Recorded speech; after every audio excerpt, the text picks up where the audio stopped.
Major Aftab from Pakistan. Beth James from Wales. Christopher from Germany. Greg Forrest from Hong Kong.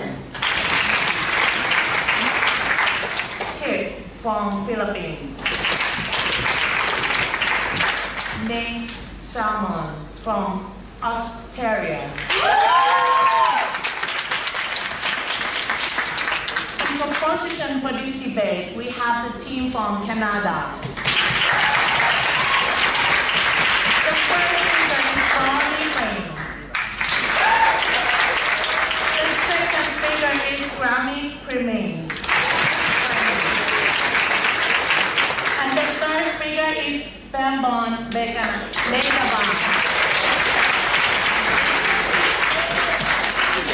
And in opposition, we have the team from South Africa.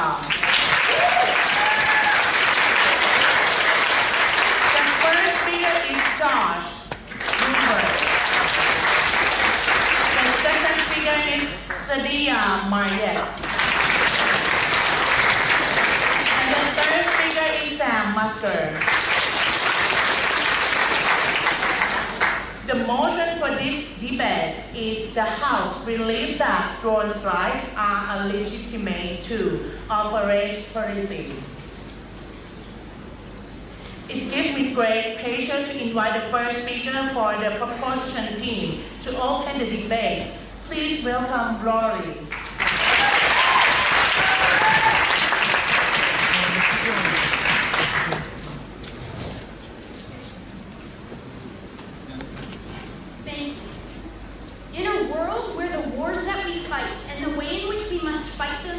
Changing every day. We think that we need to recognize that a tool that can help us not only supplement our forces, but actually ward off wars altogether is completely legitimate and justified.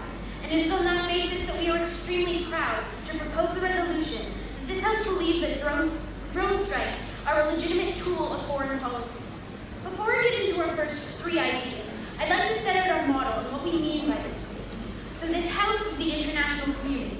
As a tool of foreign policy, we want to be very clear that this is one of many options, and we do not have to defend every use of drones. We need to tell you that it is legitimate to use them in certain cases. Our criteria for when it is legitimate is that it needs to be principally justified in terms of the way that we look at it, and it needs to be practically effective, either in supplementing the war effort or warding off wars altogether. And those two criteria are what we are going to be proving. Side opposition needs to prove the exact opposite, that they are never principally justified and they are never practically effective. I have three ideas to discuss. The first is the evolution of war. The second is the efficiency of drones. And lastly, we need to look at the principal justification. So let's look at the evolution of war. We would say that war is no longer state versus state. War can be state versus non-state actor. War can be state versus terrorist group. And we think that when we recognize that wars are no longer conventional, we need to recognize that we need to fight them unconventionally as well. When you have multinational groups, groups that do not respect borders, groups that do not respect the laws of war, you need to recognize that it is more important for you to make sure that they can harm the least amount of people possible. So, how do we fight wars? We need to recognize that the world looked at wars differently than they did a decade ago, differently than they did 100 years ago. We see massive fatigue in the West for fighting wars in the Middle East because they haven't worked. Boots on the ground hasn't been effective in actually destroying these terrorist organizations. But we need to recognize that we have passed the point of no return.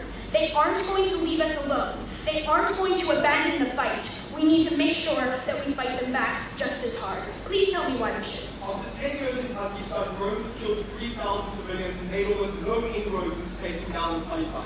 You need to tell us why your mechanism is any more effective than a boots on the ground. I have two issues with that POI. Firstly, we need to recognize that ground invasions in the Middle East have killed far more than that and have caused more destruction than that. But secondly, we think that it actually has made it so the Taliban isn't as effective as they would have been without it. We asked side opposition to tell us what would have happened under their side of the house if we had done nothing, if we hadn't actually taken a stand against them, when the Pakistani government is actually helping the United States in a lot of their drone strikes, we think that they recognize that it is being effective as well. But let's get into our second point about efficiency. We have two ideas we need to examine under this list. First of all, counterinsurgents, and second of all, in a conventional war, why we think that drones are absolutely justified then. So, let's look at counterinsurgents. What do we need to target? We need to target leaders, supplies, and safe havens. Why is that? We recognize that when you put soldiers on the ground, there is a lot that you have to worry about. You have to worry about whether or not they are going to be killed without actually providing anything to the war effort. But if they are captured, we would say that it is far worse. When you have to trade numerous prisoners to get one soldier back, when they can be interrogated, when they can be traumatized, and when they can be tortured, we think that we need to avoid that. But let's look at why we need to get rid of leaders. When you get rid of leaders, and when you actually make sure that you can get the intelligence needed to know where they are, or at least know more than you would have before, we think that you recognize that leaders are the most important part of that administration, of that specific institution. So, when we say that drones are capable of staying in the air for 24 hours, something that man cannot do, we need to recognize that they are capable of taking out the leader. But what happens when you take out a leader? When you take out a leader, you weaken the entire organization. Why is that? They no longer have the persuasive idea of what the leader provided. It weakens them in the way that now they have power struggles for who is going to lead that in the future, who's going to lead that group in their coming conflicts. What does that create? It makes them fight against each other instead of fighting against us. That's something that we want. But let's look at supplies, because that's really crucial.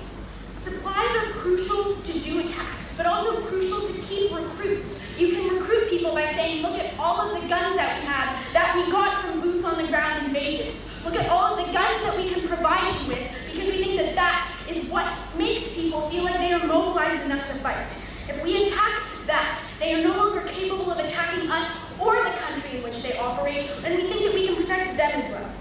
But lastly, safe havens. What we recognize is that these groups can cross borders. We saw that in Afghanistan when we tried to fight the Taliban and they ran and hid in the mountains of Pakistan. We need to recognize that when these groups are mobile, when these groups do not recognize the borders of countries, we need tactics that do not recognize them as well. And we need tactics that can recognize that if you are in that mountain, we are going to bomb that as well. And we're going to make sure that you cannot hide from us. We are going to make sure that you cannot restore your arms. We are going to make sure that you cannot get the medical attention to your leader. We are going to make sure that you cannot regroup and come back stronger than you did before.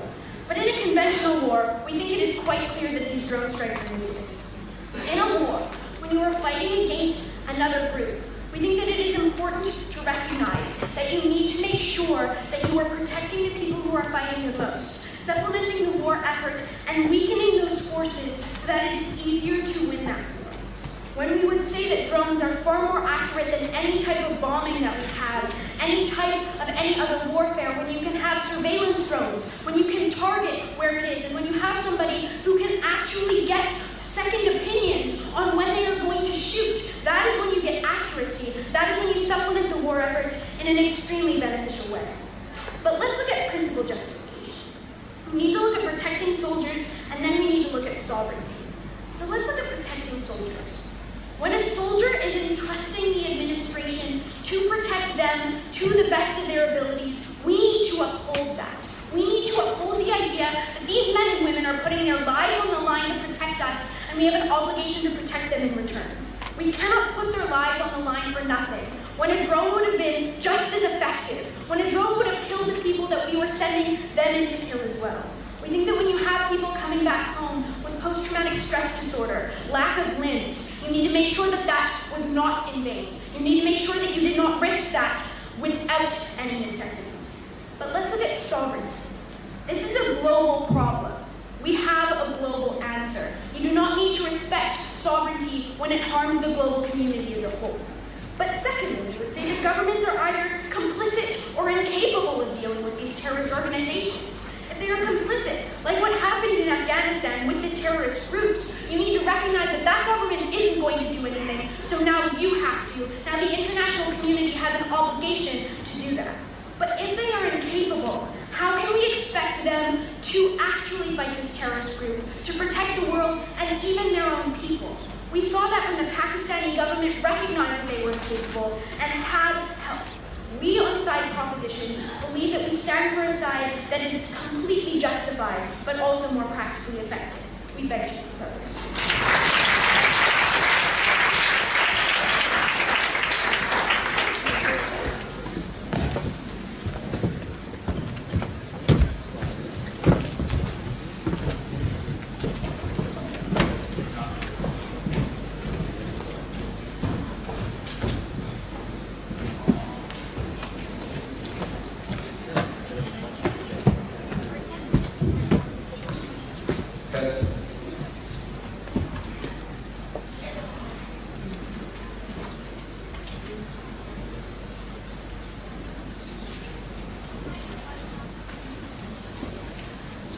I found the first proposition speaker for her speech, and now to open the case for the opposition, I call Josh.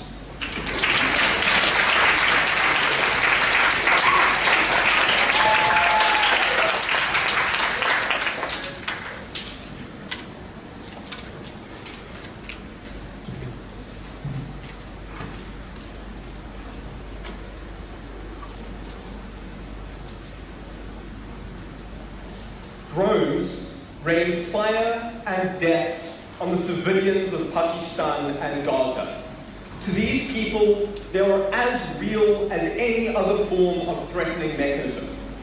But to the man in Washington and in Tel Aviv, they have turned war into a game played with machines instead of with human lives.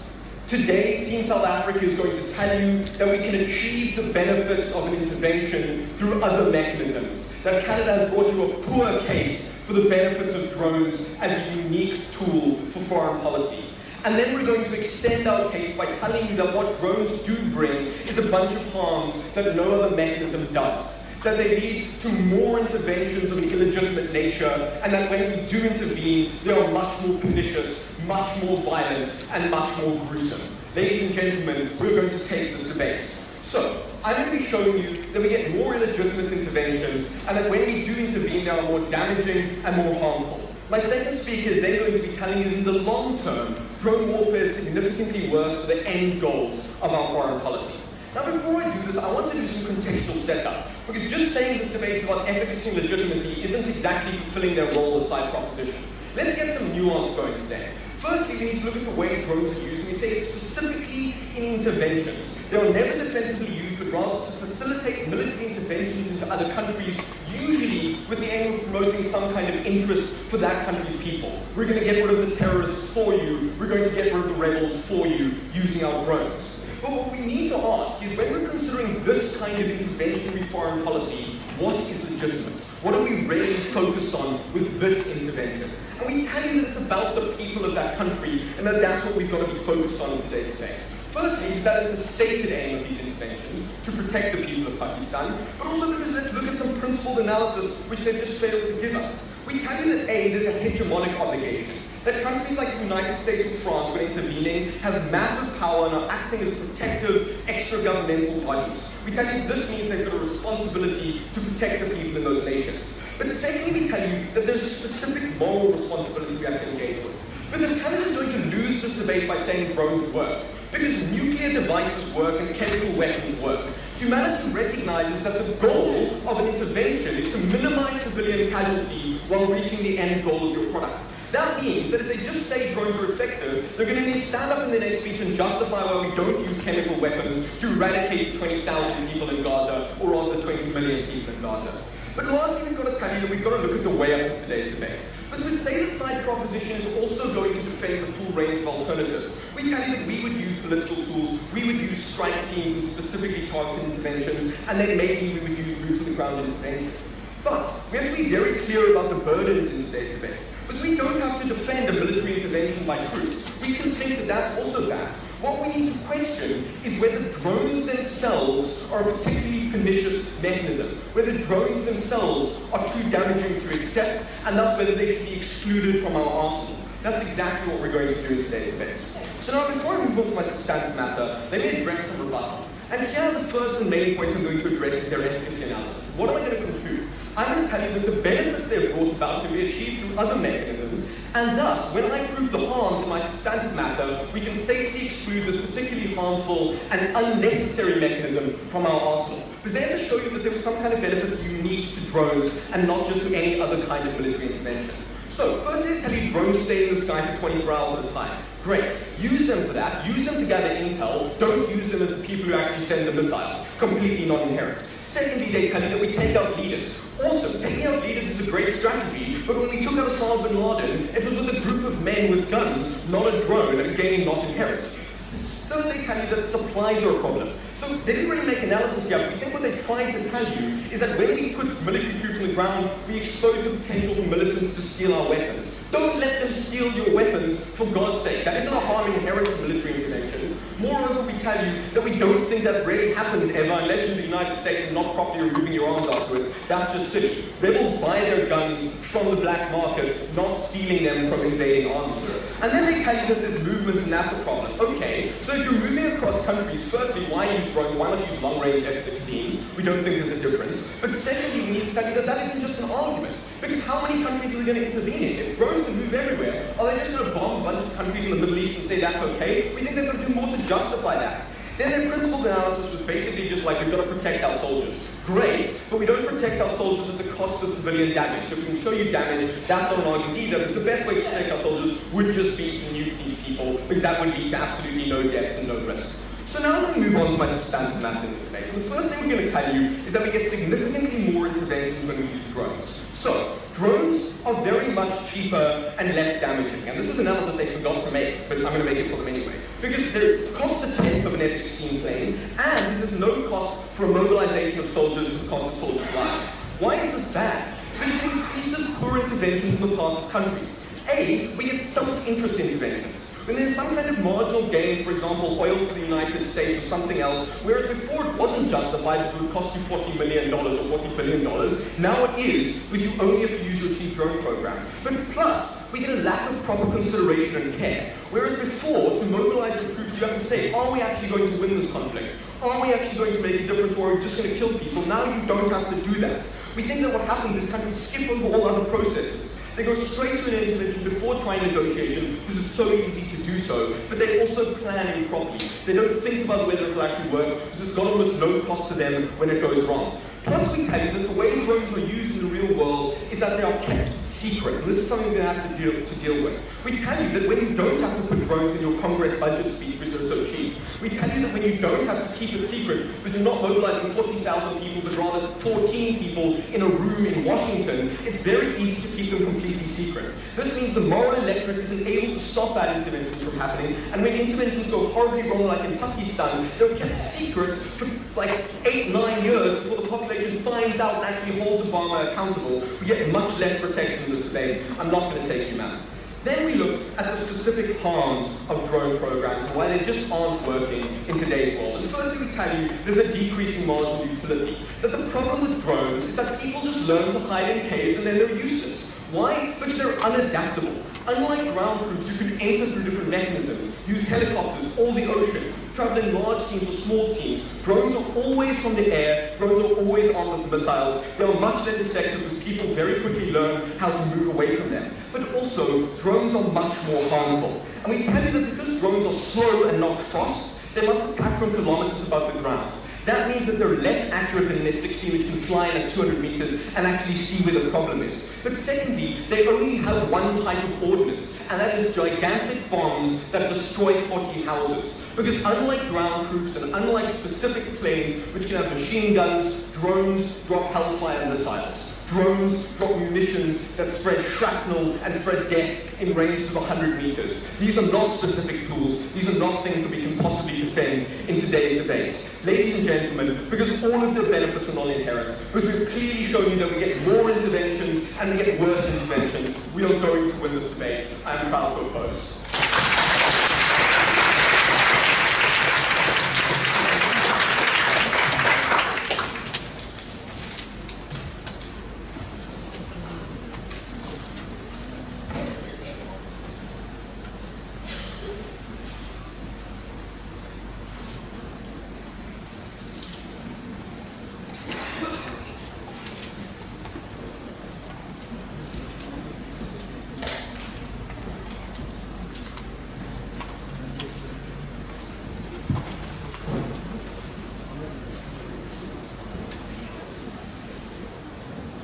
I thank the first opposition speaker for his speech. And now to continue the case for the proposition, I call upon Gavin.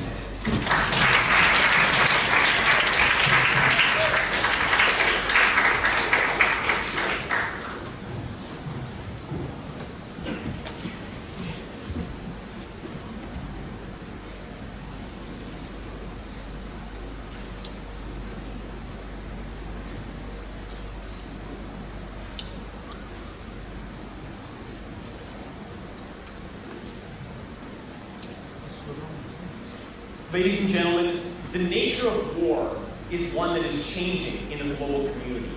The nature of war is one that is expanding to the point where borders have become useless, to the point where our very own soldiers have become useless. And what we've been hearing from today is a side opposition which now says all of these tools are not working, let's keep using them. What we would tell you inside proposition today is that drones are not only the most effective tool to fight terror in the world today, but they are also the most legitimate because they minimize the amount of collateral damage on both sides and stop the spread of hatred in the world that continues to lead to these uprisings and continues to lead to all the problems of terror we see in the world today. And it's because they've never been able to respond to that basic fact of our case that this case is still going to stand. I want to do three things in this speech.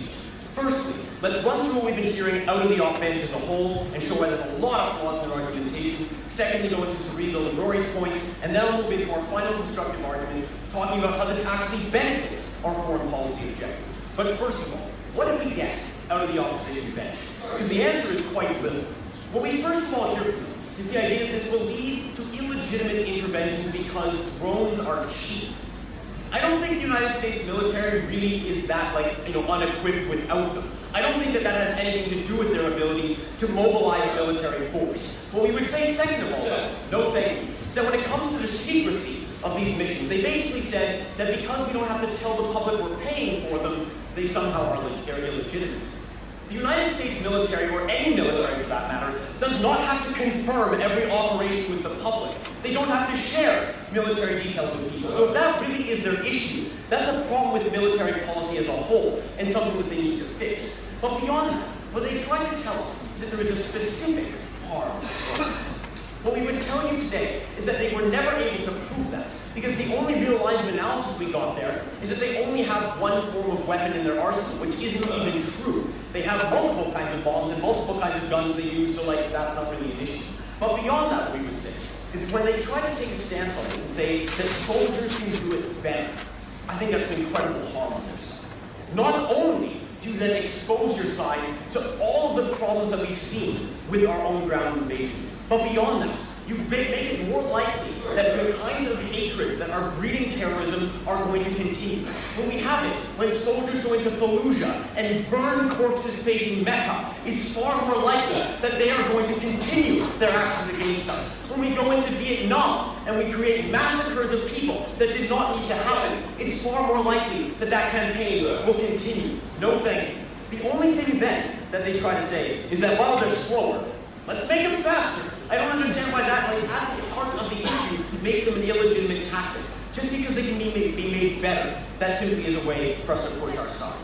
The next point that they tried to touch on was this idea of the legitimacy behind these actions.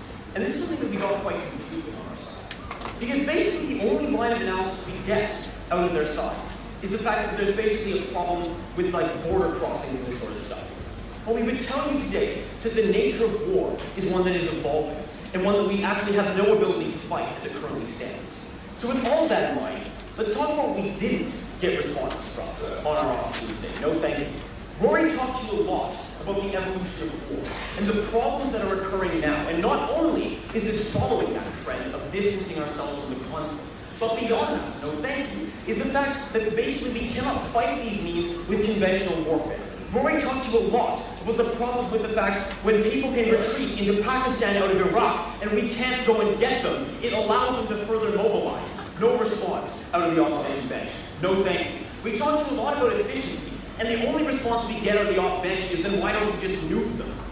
I'm pretty sure I'm able to say that we're able to minimize harms on our side when we don't do that, but still maximize our efficiency. I don't think that's the dichotomy they can try to force us into today. What we would tell you is not only do we stop our troops from being put in harm's way, but we also reduce civilian casualties. That's why universities like Stanford went in and actually found out that we have a reduction in drone strategies, but an increase in accuracy and efficiency, and that allowed us to be able to use these weapons for better cause. But finally, what we told you is that the nature of sovereignty in war is actually not a problem today, because these are global issues, and these are issues that stretch beyond our own humanity, and something that we cannot continue to fight with conventional means. Go ahead. The fact is that with drone strikes, the invading army isn't reliant on local perceptions, so it doesn't have the incentive to minimize casualties and be conservative in use of force. Yes, because when we had ground invasions, they definitely cared. When we went into Iraq, they definitely cared about what the Iraqis thought. That's why they started peeing on their bodies when they killed them. I would tell you that the nature of ground invasions are one that lead towards atrocities. The final point we get out of their side is this Pakistan example, the fact that nothing's working there. Yeah, it is. 10 years ago, Pakistan couldn't have an election. But more than that, after 10 years of effective Taliban insurgencies, they would have control of Pakistan's nuclear weapons. I think we make a safer world when we can prevent them from being able to access all those arsenals. Finally, I want to talk to you about our own foreign policy goals and why we make them better. What I would say, first of all, is that we've already established that there is a need to fight wars.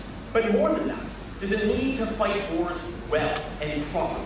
What we would tell you today is that when we go into situations unable to fight the current forces that we see, that leads to worse problems. So what happens when we put people on the ground?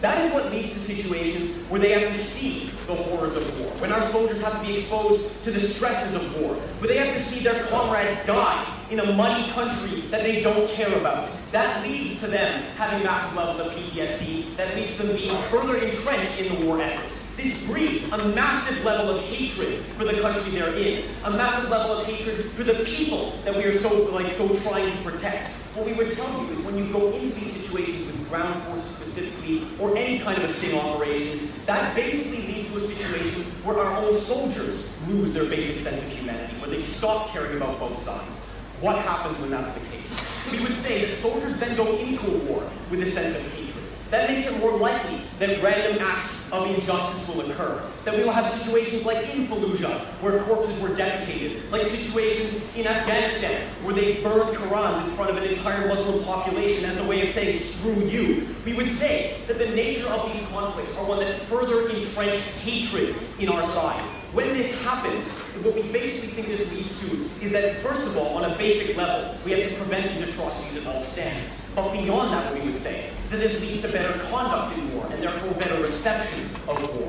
When we go in and do these terrible things, that basically makes it so this insurgency grows. It makes it more likely that we will never be able to escape the problems of today. The most important tool for ISIS in the world today is to be able to say the Americans came into Iraq and killed all of you and then left. And they did all these bad things to you. We're the only ones that are left. What we would say is the world today is one where ground forces and any other form of foreign policy tool basically leads to further hatred and an inability for the people that we are trying to save to accept our own goals. So because we are a side proposition that has given you a better tool that is able to fight the changing nature of war, able to reduce casualties on both sides, and able to further enshrine a sense of moral legitimacy in war as a whole, we as a side proposition are here to proudly stand for this motion. Thank you very much.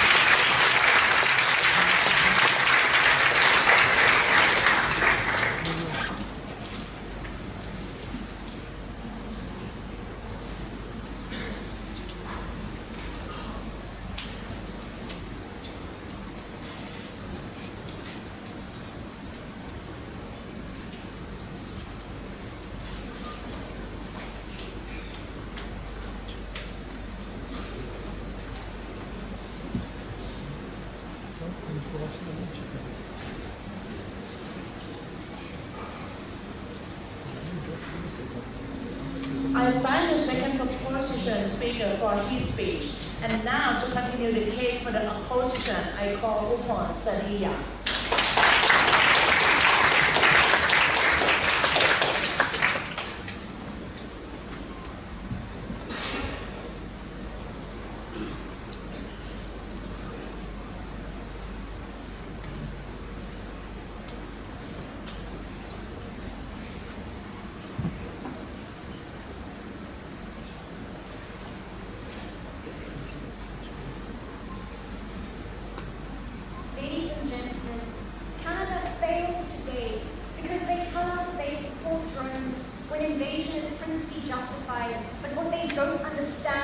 is inherent to drones creating countries that go into invasions that aren't principally justified. Ladies and gentlemen, the fact of the matter is the very nature of drones creates irresponsible invasions, creates further harm that we don't stand for in today's debate. So in my speech today, I'm going to be showing you why drones inherently, in any way, their involvement undermines the capacity to establish long-term stability and sustainable intervention. But firstly, in my rebuttal, we have to look at two questions. What effect do drones have on the principal justification of invasion? And then secondly, how do we let's look at the exclusive benefits or the exclusivity of drones, which we're still waiting for from the proposition side. So let's start with the principal question. And we'd like to remind the House today, ladies and gentlemen, that the reason my first speaker asked you whether we would nuke countries was not to say that we would like more effective war, was the fact is that we don't just do the most effective thing because it's really effective. We first have to have principal justification conceded by the proposition, so they have to agree with us. So what's the matter we're dealing with here, ladies and gentlemen?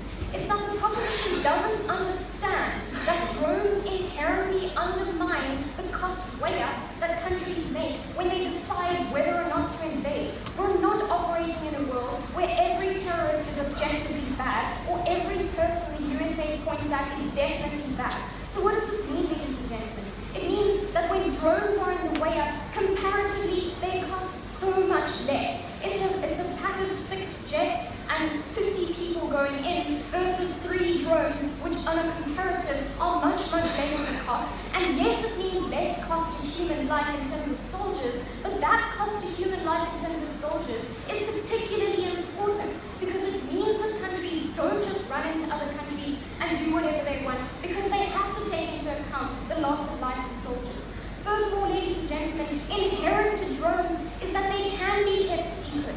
That when we're talking about other types of war, there's no way to keep it 100% secret from the public. But why is this specifically important? The proposition would tell us that no, that the military doesn't have to confirm every single operation with the public. But they're missing the point. The fact is that when you have a proper invasion that's not just drones, you can't avoid people finding out about it. Which means, ladies and gentlemen, not confirming the initial decision, but an accountability mechanism that only comes into play when the public knows about it. That is not achieved with drones because it's sit down, so it's just possible to hide drones and to hide those invasions where it's not possible to hide other types of invasions. Furthermore, ladies and gentlemen, so far the proposition just hasn't had any principles in today's debate. They threw at us the fact that we have to value soldiers' lives, but ladies and gentlemen, soldiers' lives are critical to responsible warfare. Soldiers' lives are not the only lives being lost in warfare. The lives that are already being lost are the millions of people who did not consent to be invaded in the other country. On a principled basis, ladies and gentlemen, the proposition is failing. But furthermore, when we look at the practicality, they also haven't shown us much. Because let's be clear on their burden. They needed to show us inherent, exclusive efficacy to drones that couldn't be achieved otherwise. We tell you, ladies and gentlemen, this is not a debate about ground troops versus drones. This is a debate about lots of different weapons in our arsenal, about incredibly accurate fighter jets that can fly lower than drones can fly, compared to drones which have to fly high, which therefore compromises their accuracy. Ladies and gentlemen, we stand for the fact that we don't have to defend only ground troops, but that we use a combination of weapons. There are no inherent benefits to drones that cannot be achieved by that combination. Yes, sir? When every single action on a drone is recorded for your superiors to see, how does this make accountability in war worse? It's much worse, sir, because of the specific detachment you get from when we use drones. It's not only about the drone itself doing things, it's about the man sitting back and controlling that drone, ladies and gentlemen. When there's this level of detachment, this level of isolation, drone warfare is specifically worse. That accountability just doesn't exist for. Ladies and gentlemen, there is no inherent benefit to drones. They can move on to my substantive. So here I'm going to show you why in the long term, drones' involvement in intervention harm the long-term aims of foreign policy. So we first have to understand that intervening in a country is not just about the initial intervention, it's also about establishing long-term relations with that government or with that state. It's also about rebuilding stability. We care about these things because any country does not want to be that country who just mess up a country and they do care about rebuilding that country to a certain extent. Furthermore, there is potential to create an ally relationship. Those type of things are also part of the equation when we intervene in other countries. So what do we have when we do have ground troops, or at the very least, a combination of different factors rather than just drones? We have an army on the ground that is there that can ensure security, that can rebuild peace and policing, that can provide cover when we want to deliver humanitarian aid to victims of that war. So we can build some type of recovery from the war situation. No, thank you. So why do drones specifically practically not do this? So first of all, drones as a mechanism are pure war machine. There is absolutely no human element. They can only strike. They don't have the capacity for security. They don't have the capacity for controlling people on the ground or ensuring stability and recovery from these operations. But moreover and more importantly, ladies and gentlemen, let me show you why drones' involvement at any point in the intervention completely undermines the capacity for long-term relationships and long-term stability. Well, for that, ladies and gentlemen, we need two things. We need the best possible relationship with the former regime leaders, the former government, whoever is in power at that time, but we also need the people as far as possible to buy into this type of thing. So we understand that war is always ugly and always something that people don't like, but on a comparative, ladies and gentlemen, drones are always much worse. So let's understand the reality. When we have a normal type of intervention, one that doesn't involve drones, we have people on the ground in that country that's going to intervene in who at least know to a certain extent what's going on. Because with normal warfare, you cannot hide it. You're going to literally see things coming for you. There's at least some potential to know what's going on. However, when it's a drone strike, when there is no warning whatsoever, it is so much more aggressive. It is so much more damaging to you as people and feeling like a very violated nation. That, ladies and gentlemen, is exclusive to the secrecy and suddenness of drone strikes, which means that you make people in general much more angry, much less willing to cooperate. You directly undermine any type of cooperation. You undermine the ability for them to operate and to move forward. You rather have more potential for tension and violence. But moreover, ladies and gentlemen, you undermine the sovereignty and the state leader much more directly as well. With ordinary intervention, it's gradual, there is warning, there is often regional cooperation involved. The directness and suddenness of drones means that the Pakistani president wakes up in the middle of the night with no forewarning, suddenly to find that his sovereignty has been violated. He had no chance for his troops to defend. Ladies and gentlemen, that is the ultimate aggressor of both states. In the interests of principally justified war, in the interests of long-term stability, in the interests of actual peace for people, you have to side with South Africa.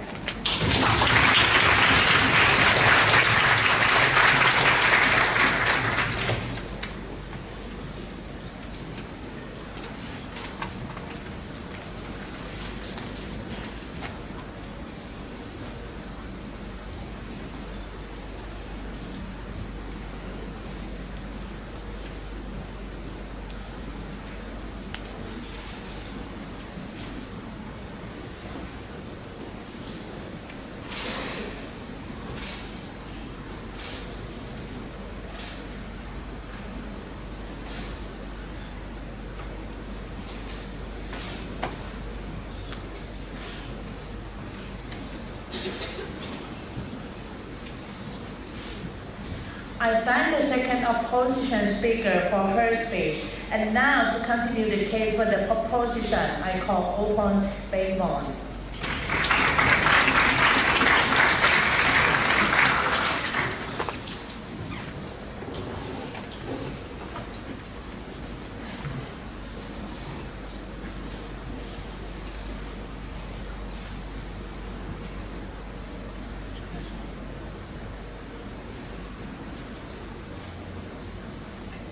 Mr. Speaker, I want to make one thing very clear. From Team South Africa today, we have never heard a clear stance on what they support and what they don't. We've heard them argue for military intervention. We've all heard them argue for M16. I'm going to show you why on both of those levels, if we were to accept that that was an actual stance, that it's still far, far worse than a world that would use drone strikes. Two questions, and I'll show you on each why we took this debate. First off, about whether or not we minimize conflict and casualties, basically their entire case. And secondly, about whether or not drone strikes can be the most effective option in certain scenarios. So let's talk about whether or not they minimize conflict and casualties. Because the case that we hear from them is that, well, on a principle level, we need to take the option that minimizes the amount of innocent people that die. We told you from the get-go that that option was drone strikes, where they can be accurate, when they can destroy munitions depots without endangering civilian lives, right? We hear a few things from them. And the main thing that we hear is that, well, actually, they don't cost that much. And because of that, governments are just going to use them constantly, and they're never going to think about what they do. The first thing we told you, straight out of Graham's speech, right, is that that's not the calculus that they make. They don't think like the United States, the government clearly does not care about how much money it funnels into its military. It's very clearly able to do whatever it wants. So that's not really an argument. But beyond that, we told you that we also don't really need to defend dumb decisions, right? We don't need to defend a case where you use drone strikes just randomly on a target that isn't very valuable and kills innocent people's lives, right? We told you that at first, we said it again at second, and we were conveniently ignored by their side of the house. But finally, what we'd say is that why is that necessarily all that bad on the comparative, right? Because the comparative in this debate is either the people of that nation, the invading nation, the drone strike nation, are too shell-shocked to do anything, and they let terrorism fester, or they go in with boots on the ground. And if you're genuinely scared about needless lives dying, why are you prepared to defend innocent people getting shot from the barrel of a rifle? No. What we hear beyond this is that, well, drone strikes can be conducted secretly, and because of that, they're less accountable. We told you first that, well, actually governments will do secret things anyway. They had an entire prison called Abu Ghraib that literally no one knew what was happening within, right? So I don't understand why these problems are exclusive to drone strikes. But we told you beyond that is that it can't actually hide it that well. When WikiLeaks goes up and leaks literally tens of thousands of documents that say exactly when, at what time, and where a drone strike is shown, we clearly showed you from the beginning that there are mechanisms in place, current mechanisms, that keep them from being secret and keep them accountable. No. But what Graham gives you in a POI that was completely ignored was the idea that these drone strikes are recorded, that you cannot hide the bodies. That was the main response we gave you. That, as a trend on their side of the house, was never dealt with, never touched, and completely ignored. We get more accountability in the status quo, and actually a lot more in a world where where soldiers can kill innocent people, and we have no records about it, right? If you want to talk about innocence, let's talk. No. From their second speaker, we hear that, well, there's a huge disconnect between how the soldiers think when they're doing a drone strike and what actually happens. That wasn't analysis, that was an assertion. But beyond this, we're going to say that you have psychological testing to make sure that these drone strike operators actually know what they're doing. But then something very important happened, if you're listening to the second half of Graham's speech, where he brought up an entire point about when soldiers feel really disconnected is when they're sitting there with guns, with innocent people down the barrel, and they shoot because they become desensitized, because they see them as their enemy, they see them as evil, right? That is when you get needless civilian casualties. That's when you get these psychological problems that they want to talk about on their side of the house. There was never any actual refutation to what they said. No. It's other than the fact that, well, there's an incentive to currently keep the people of that country happy, so they're not going to do any of those things. I think a lot of the generals in the United States Army would disagree with you. They would say that the best way to stop a war is to beat the people into a pulp. You don't need to keep them happy when you keep them suppressed. And that's what we saw in Iraq, and that is the reality that you guys are defending. But beyond that, we'd also tell you that, no thank you. The reality is with ground invasions that soldiers, regardless of what their generals say, simply are not rational in the moment. That they are angry, that they want blood, and the reality is that as much as they want to talk about this rational incentive to be happy, to keep people happy, that's not going to come into play, and the soldiers simply don't care about it. No thank you. The question here was about whether or not we minimize civilian deaths. We told you from the get-go that we do, because they can be more effective. And the reality is that their alternative of boots on the ground is something that's going to lead to torture. It's going to needless civilian deaths. And most of their cases debunked right then. The second question in this debate then is about whether or not drone strikes can be an effective tool to end conflict. No. Now, as much as they want to say that we never proved any inherent benefits, we actually did, right? What Rory tells you is that drone strikes can follow across borders because of the fact that we don't, like, an invasion would be overkill, but in this case we can do that. No thanks. But what she also tells you is that we can pinpoint target weapons caches. We can target leaders. Specifically what we need to take their regime down. Now what the second speaker says, no thank you, is that gives us lots of reasons why this is going to harm us in the long term. So let's deal with this right now. She tells you that, you're going to get the leaders of these countries incredibly angry and they're not going to like you very much. We say that in many cases, the leaders of countries actually prefer drone strikes to on-the-ground military intervention, right? So the reality is we get a better, relationship when we're not going in there, occupying their land, killing their people, and all the terrible, terrible things that they had to defend, and they didn't do what they want. No thank you. We hear from them that, this ruins the relationship as well, because it's kept secret, and nobody knows about it, right? But here's the thing, they gave you an argument before that about why drone strikes are ineffective because they stay a really long time. So it's kind of hard for them to be really secret when you guys come up here and say that they're up there for 24/7 hours, right? But beyond that, Graham also gave you a fantastic argument, never dealt with, about the fact that what really fosters hatred is when you abuse these people, when you treat them as nothing, and that's massively harmful. Sir. No. The last couple things we hear were simply never substantiated and never given any real thought. They say M16s can do it as well because they're more accurate because they fly low on the ground. Sure, maybe they fly low on the ground, right? But the reality is, go for it.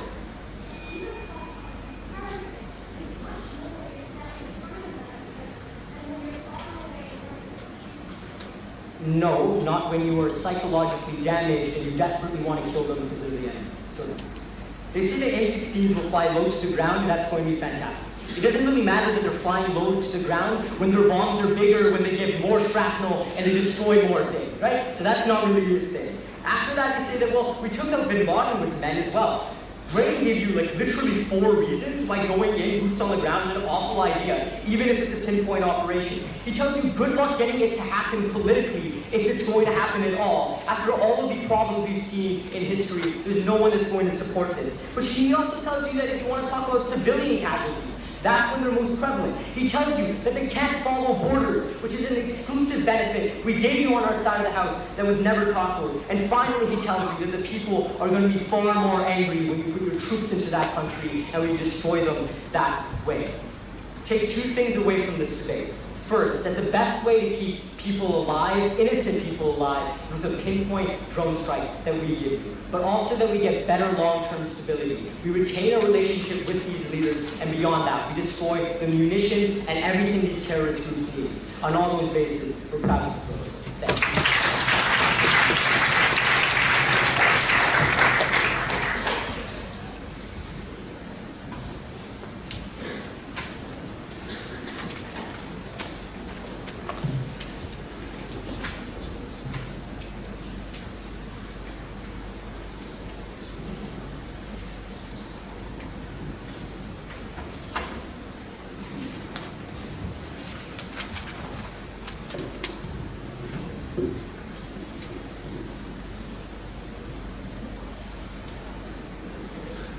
I thank the proposition speaker for his speech. And now to continue the case for the opposition, I call Ubon Sam.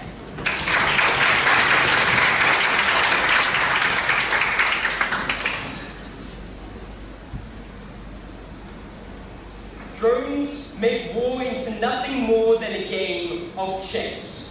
That's for the aggressor, at least. For the country that is being attacked and invaded, war is just as, if not more, deadly. That's why drones lead to worse war, more war, and less justified war. And that's why drone strikes are an illegitimate tool for international relations. I'm going to be talking about 4 facts in today's debate. Firstly, are drones necessary as a military tool? Secondly, do drones minimize or create more harm? Thirdly, do drones undermine democracy? And fourth, do drones undermine sovereignty? But before that, let's just take a nuanced and realistic look at what the alternatives are in today's debate. Because Canada have tried to force South Africa into arguing for Normandy, for a massive 2 million troop boots on the ground invasion. That's not realistic. What opposition is arguing for is for due process being followed. Because when drone strikes aren't an option, that's when governments are forced to look for the least intrusive, least harmful mechanism of involvement. They start with negotiations. If negotiations fail, we move to strike teams. If strike teams fail, we move to manned airstrikes. If manned airstrikes fail, then we put troops on the ground. So naturally, when we don't have the easy option out of drone strikes, that's when we look for the least harmful mechanism of intervention. We're not comparing this to Normandy. So first question, are drones necessary in fighting a new type of war? So Canada told us that war has changed, war has become less of state-state, more state distributed organizations, and in light of that, we need the kind of surveillance, we need the kind of intel that comes from these drones. What we say is that just because drones work doesn't mean that alternatives don't. What we see is that even under opposition side, we do still have drone surveillance. The surveillance is about drone strikes. So we can have that drone surveillance, we can have precision fighter jets, we can have precision strike teams, which has specifically been designed to target this new type of distributed warfare. Even if Canada has proved that these drones are highly effective, that doesn't mean that they're necessary. And even if they're necessary, that doesn't mean that it's a legitimate tool. That's something that Canada haven't proved today. Second question, do drones minimize harm? Kelly showed you that no, they actually massively inflate harm. So firstly, proposition says that drones are accurate and precise, that they minimize collateral damage. Our response to that is that firstly, drones reduce the incentives and barriers to war. What that means is that in many cases, we're talking about drone strikes versus no military intervention. Drone strikes specifically create this kind of intervention, create these kinds of strikes where it's not necessarily necessary. More than that, it means that we get more attacks. We get more of those lives being lost. So even if it does minimize harm, it creates harm where we would rather find diplomatic solutions. So thank you. Secondly, what we see is that drones just aren't that good. They do have intrinsic harms. Firstly, they're incredibly stealthy. That means that civilian populations don't know when the strike is coming. They can't hide. They only know the strike is coming once the bombs have landed. Secondly, there's the incentive for drones to fly high because they're vulnerable to small arms fire. What that means is that when a global hawk is firing from 8 kilometers up, they're not incredibly accurate. They do miss often. And thirdly, what we see is that these drones rely on explosive ordnance. We're not talking about the gunshots that come from military personnel. We're talking specifically about missiles, about bombs. That's why we've had 3,000 casualties in Pakistan. Thank you. Secondly, proposition says that we can simply rely on the technology improving, on drones becoming more accurate and less harmful. Our response to that is that even if technology improves, the reduced disincentives to excessive harms when using drones still remain. Firstly, the government who is doing the intervention needs to justify to their people less because there are less costs to the people. Less costs in terms of your brother's life, less costs in terms of budget allocations. Secondly, it means that units, drone units, have to justify to high command less. The fact that there are reduced costs, reduced risks of drone strikes means that it's conducive to greater delegation in military command structures. That's why in the US we've seen great independence being given to these drone strike units. That's why they're less accountable to their superiors. Thirdly, the military is less reliant on local perceptions. They don't need the buy-in of the government to give them the infrastructure that they need. They don't need the buy-in of the population to feed them intelligence and to not obstruct their operations. So thank you. They remove that incentive to those people. Fourth, what we see is that the distancing that comes with drone operations leads to greater harms. These drone pilots are literally trained on video games. They are trained to kill people as if they are characters in a game. That's what leads to increased harms. Thirdly, proposition says that drones provide for accountability through the recording of these operations. Two responses. Firstly, everything is recorded these days. Even boots on the ground soldiers have helmet cams. Secondly, even if governments have this review footage, that doesn't necessarily mean that they care. The fact is that these drone operations can be done incredibly stealthily. You only need 1,000 people and a very small portion of the budget. That means that the population is less aware, so government doesn't really care about these things. fourth proposition says that boots on the ground invasion are incredibly harmful. What we'd say is that one, in some cases they are harmful. We'd say that's illegitimate too when it's done badly without regard to human rights. That doesn't mean this is any more legitimate. But secondly, often boots on the ground invasion isn't the alternative we're talking about. Man. On the point of stealth, if it is so stealthy, then also the terrorist organization doesn't know that you are harming them. We are far more effective in that goal. Here's where you miss Josh's notes. Josh told you that these insurgents hide in caves, hide in basements, hide in shelters. They don't need to know when it's coming. They do that anyway as a precaution. So those individuals are safe from these drones, whereas civilians don't live their lives in a cave because of us. Civilians are. So we told you that drones lead to more war and worse war. But thirdly, do drones undermine democracy? Yeah, we tell you that it's less costly in terms of human lives. It's less costly in terms of monetary costs. And more than that, it's more covert. Because it's small teams, small budgets, it's easier to hunt. But that means that inherently, governments are less forced to justify their populations. We drew that to the conclusion of getting more wars and worse wars, but in and of itself, that makes it an illegitimate tool. Because when populations aren't consenting to what their government's doing, we think that that's incredibly illegitimate. All Canada says, yeah, is that the US military doesn't care about lives, doesn't care about costs. They do this kind of thing anyway. No, but the US public does. And when we aren't using drones, they force their government to care about going to war, to disregarding other populations for their own selfish gain. So fourth, do drones undermine sovereignty? We told you that there's less reliance on the infrastructure in that foreign country, because yes, you don't need their air bases to land the planes. We told you that there's less reliance on their perceptions, because you're not reliant on their government or their population supporting you. It means that we undermine sovereignty more readily. Canada says, yeah, that sometimes it's necessary to undermine sovereignty. Yes, sometimes it is, which is why we would only undermine sovereignty when absolutely necessary. This reduced incentive to respect that sovereignty means that we undermine those legitimate governments often when we don't have to. So ladies and gentlemen, because Team SA has proven to you that drones lead to more war, worse war, and less legitimate war, we take today's debate.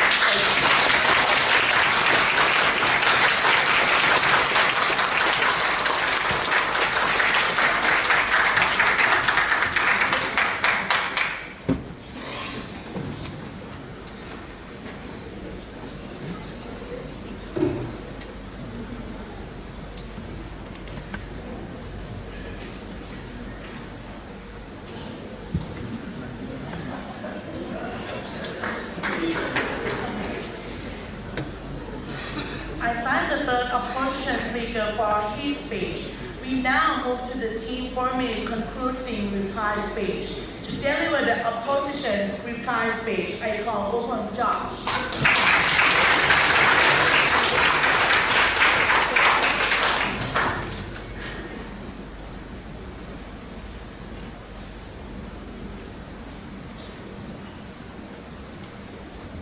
Ladies and gentlemen, civilians are always going to die when we're talking about interventions. Inherently, they are ugly and brutal things. But science proposition has lost today's debate because they've fallen into the trap of just throwing these harms into the debate without analyzing whether they're more likely, without analyzing why they happen and why they're more likely to happen when we have improper mechanisms being used. Today we tell you that yes, both sides have problems, but those problems are much more inherent and pernicious when it comes to drone warfare. So firstly, we tell you that drones are massively harmful, and this is where they've really failed to engage in today's debate, so I'm going to do it quickly. We tell you that we get more illegitimate interventions, that because drones are cheaper and there's less cost of your own soldiers' lives, you're more likely to make bad decisions. So when we have aggressive generals on both sides, when we have silly politicians on both sides, we are more likely to see worse interventions. Why? Because on a balance of cost, you are more likely to see interventions based on self-interest when it's $40,000, not $40 billion. Because when it comes to careful planning, you're more likely to see proper planning and long-term vision when it's more expensive than when you can just gamble because there's no real cost to your own country. And because when it comes to secrecy, yes, we can rely on the gamble that WikiLeaks will be there, but realistically, there is much more secrecy when it comes to drone programs, much more secrecy when it's a small part of your budget and a small number of your crews, which means you don't justify it to a population, and they aren't able to hold you to account when the interventions are bad. The truth of this debate is they have not engaged with the fact that drones lead to more interventions of an illegitimate nature. The world's powers are not perfect, we get worse interventions. But secondly, we tell you that drones are specifically a harmful mechanism for intervention. We tell you that because drones fly for 24 hours, because they're smaller and lighter and not a fighter jet, they fly high. That makes them less accurate. If you want them to fly faster and lower, you're basically looking at a remote-controlled fighter jet, in which case you're defending the mechanism we give you in today's debate. Secondly, we tell you that the munitions are more damaging. That unlike troops, they have a wide array of more specific ammunition. Drones can only use explosives. Drones can only use things which lead to large splash damage and a lot of shrapnel. And lastly, we tell you that basically drones dehumanize. Because the fact that their main benefit came in our second op speed isn't really a main benefit. We tell you realistically that when two soldiers both hate the enemy, they are more likely to take action at a blob on a computer screen than a human standing in front of their gun. That is a basic and realistic premise of our humanity. But then what we have to tell you is that we have to ask whether the case that they brought you is that the rest on stands. But the truth is they haven't brought unique benefits. One, they failed to rebut the fact that drones are ineffective all the way from my speech, that the Taliban learned how to hide and to avoid the strikes, and that drones can't adapt to changing circumstances because they have a very set method for attack. No response, drones stop working very quickly. Then they give you a bunch of benefits that aren't inherent. They tell you that we get things like cross-border attacks, which we say, fine, we can get those as well using a number of mechanisms. And they tell you that we do things like strike weapons depots. This is just what war is. Those aren't unique benefits to drones, and we get them through our mechanism. What is our mechanism? A variety of carefully tailored other interventions specific to the exact nature of the conflict. We don't need to defend all of them. We just need to tell you that we get the benefits they get using our mechanisms, minus all of the inherent harm. And lastly, we tell you that accountability isn't a unique benefit, because even in those kind of cases, we think that the situation is that both people are reported, soldiers and drones. Ladies and gentlemen, the truth of this debate is that Canada has been unable to show you an inherent benefit, unable to show you why we need drones. But what we have been able to show you is that they lead to more interventions, they lead to worse interventions. I am proud to oppose this motion.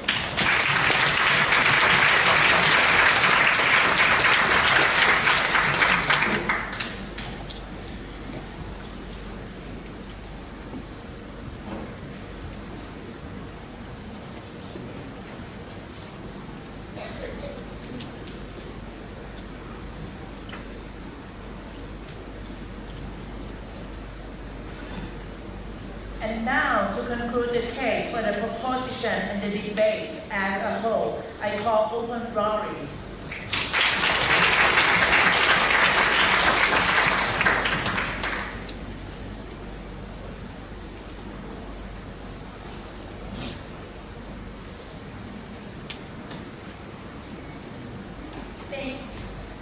Team South Africa says that they support a variety of options. They analyzed two, and we've proven to you on our side of the house why, regardless of whether or not we are defending drones in every case, it is a valuable tool to have in our arsenal.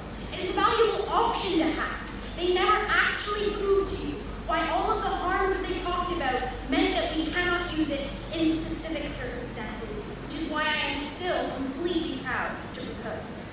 I'll show you why we won on two things. The first is justification. The second is efficiency. So what did we get from site opposition in terms of justification? They told you that you need to be able to justify the human lives that are lost, and they told you that you need to be accountable to the people who live in that country. But what did we tell you on our side of the house? We told you that in Pakistan, when there were 3,000 deaths, that would have been multiplied tenfold if you had had any other form of invasion, if you had had any boots on the ground. But furthermore, what we told you is that accountability doesn't exist when you are taught through the weapons that you use that everybody you see is the enemy, that everybody that you see is someone who deserves to be killed because they are the reason you are in this country, they are the reason you saw your friend die, and they are the reason that this war is being fought that on their side of the house. They never address how you justify sending these soldiers in, giving them post-traumatic stress disorder, when that causes mass harm to the country at large. But they told you last week that you need to be able to publicly justify it in the country where the drones are coming from. They told you that the society needs to know in order for it to be effective. Yet they defeat their own case when they also bring forward the example of killing Osama bin Laden with an operation that society had no idea about, with an operation that society could not have known about in order for it to be effective.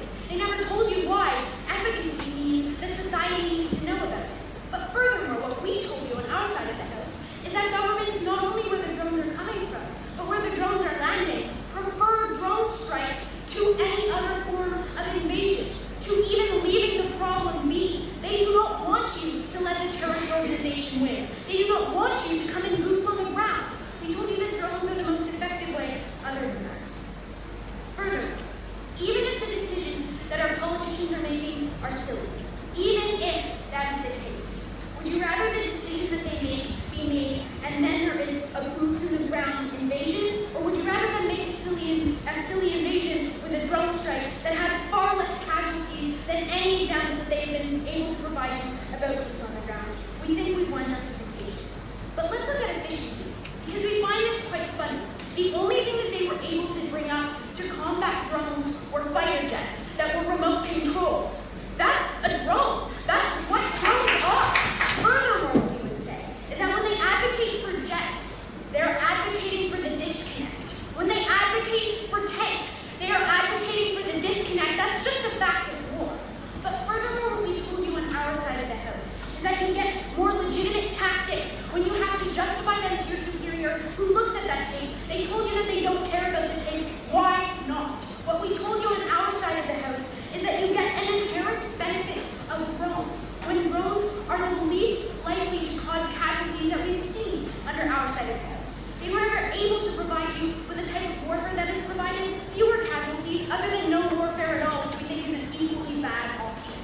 So, because we have provided you with the analysis as to why we are the side that recognizes the world that we actually live in, the type of warfare that we are actually fighting, they told you that we cannot reach them in caves. Why not? Why can't we just bomb them? Furthermore, what we told you on our side of the house is that